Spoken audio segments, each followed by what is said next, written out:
ప్రభుత్వ పథకాలతో ప్రజలు అధికంగా లబ్ధి పొందేలా చర్య తీసుకోవాలని బీజేపీ ఎంపీ రఘునందన్ రావు సూచించారు.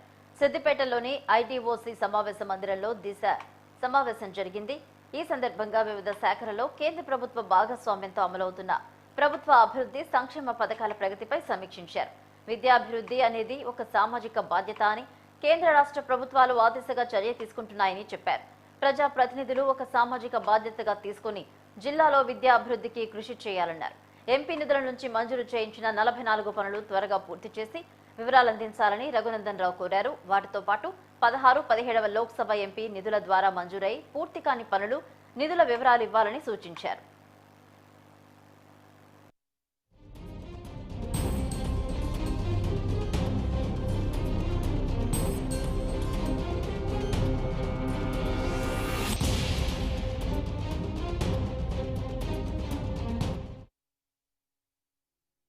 ఇక్కడ నలుగురు సమన్వయం అవసరం ఉంది. ఈజీఎస్ దానికి ఈజీఎస్ కింద ప్లాంటేషన్ చేయడానికి మీ దగ్గర 3,74,000 ఈత మొక్కలు ఉన్నాయి. EGS plus BC welfare, excise and forest నలుగురు డిపార్ట్మెంట్ కలిసి కోఆర్డినేషన్ జరగాలి. ఇది దీంతో ఏంటంటే అట్లీస్ట్ మొక్క పెట్టిన తర్వాత మళ్ళీ ఇన్కమింగ్ సోర్స్ వాళ్ళకి ఎంప్లాయ్మెంట్ కూడా ఒక దొరుకుతుంది అనేది గవర్నమెంట్ చీఫ్ మినిస్టర్ డిసిషన్ తీసుకొని రాష్ట్రం మొత్తం 40 లక్షల ఈత మొక్కలు, 5 లక్షల తాటి మొక్కలు పెంచారు. అఫీషియల్ రికార్డు జిల్లా వైజ్గా మీరు అన్నట్టు 3,75,000 అంటే 30 జిల్లాలు వేసుకుంటే ఆటోమేటిక్గా అంతే లెక్కకు వస్తుంది. కొన్ని జిల్లాలు ఎక్కువ ఉన్నాయి, కొన్ని జిల్లాలు తక్కువ ఉన్నాయి. సో దానికి కూడా ఒక యాక్షన్ ప్లాన్ తయారు చేయాల్సి ఉంది. దిస్ ఇస్ ఒకటి మామూలుగా మీరు అన్నది. ఇది కాక ఎవెన్యూ ప్లాంటేషన్ మొన్న కూడా నేను డిస్ట్రిక్ట్ ఆఫీసర్స్తో మాట్లాడేటప్పుడు ఎక్కడెక్కడైతే సింగిల్ రోడ్ ఉందో ఇక అది డబుల్ రోడ్ కాదనుకునేది, అవకాశం లేదనుకునేది ఉంటే దానికి డబుల్ రోడ్ అని ఉంటే కొంత ల్యాండ్ ఓనరు మిగతా వేటికి వంటి ఇస్తారో చేయడం. కానీ వెనకటికి మా చిన్నప్పుడు కూడా మంచి మంచి చింత చెట్లు, వేప చెట్లు పెద్ద పెద్ద అన్ని ఉంటుండే, మామిడి చెట్లు అన్ని రకాలు ఉంటుండే.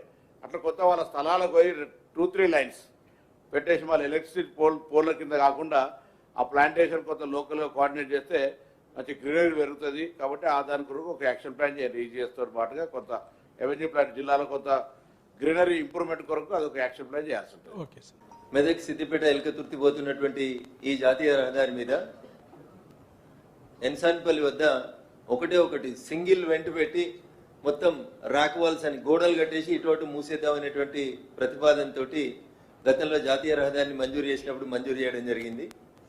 ఎన్సాన్పల్లె, సిద్దిపేట అక్కడ కోమటి చెరువు ప్రాంతంలో ఉన్నటువంటి రైతులు వచ్చి చేసినటువంటి విజ్ఞప్తి మేరకి అటువైపు ఒక 2 వెంట్లు, ఇటువైపు ఒక 2 వెంట్లు, మొత్తం 5 వెంట్లతోటి ఆ ఫ్లైఓవర్ని అక్కడ కమర్షియల్ యాక్టివిటీస్ చేసుకునేటువంటి వ్యాపారస్తులకు ఇబ్బంది కలగకుండా ఆ రోడ్డు మీద, ఆ జాతీయ రహదారి మీద ప్రాపర్టీస్ ఉన్నటువంటి రైతన్నులు నష్టపోకుండా ఉండడం కోసం అని చెప్పి చేంజ్ ఆఫ్ స్కోప్ కింద ఎన్సాన్పల్లి దగ్గర కడుతున్నటువంటి బ్రిడ్జ్ ఇంతకుముందు ఒకటే వెంట్ అంటే ఓపెనింగ్ అన్న ఒకటే ఓపెనింగ్ బాక్స్ టైప్ ఉండే, దాన్ని అటువైపు 2 ఇటువైపు 2 ఎక్స్ట్రా చేసి మొత్తం 5 వెంట్లతోటి ఆ బ్రిడ్జ్ నిర్మాణం కోసం అని చెప్పి సిఓఎస్ చేంజ్ ఆఫ్ స్కోప్ కింద వర్క్ మార్చేందుకని చెప్పి ఢిల్లీకి పంపించడం జరిగింది. మొన్న నితిన్ గడ్కరీ గారు బిహెచ్ఎల్కి వచ్చినప్పుడు వారి దృష్టికి తీసుకెళ్లాం. సాధ్యమైనంత తొందరగా మంజూరు ఇచ్చి పంపిస్తామన్నారు. కాబట్టి అక్కడ ఉన్నటువంటి రైతులు, రోడ్డు పక్కన స్థలాలు ఉన్నటువంటి వ్యాపారస్తులు ఎవరు కూడా ఇబ్బంది పడాల్సినటువంటి అవసరం లేదు. ఆ కల్వర్ట్ సైజ్ పెరుగుతుంది.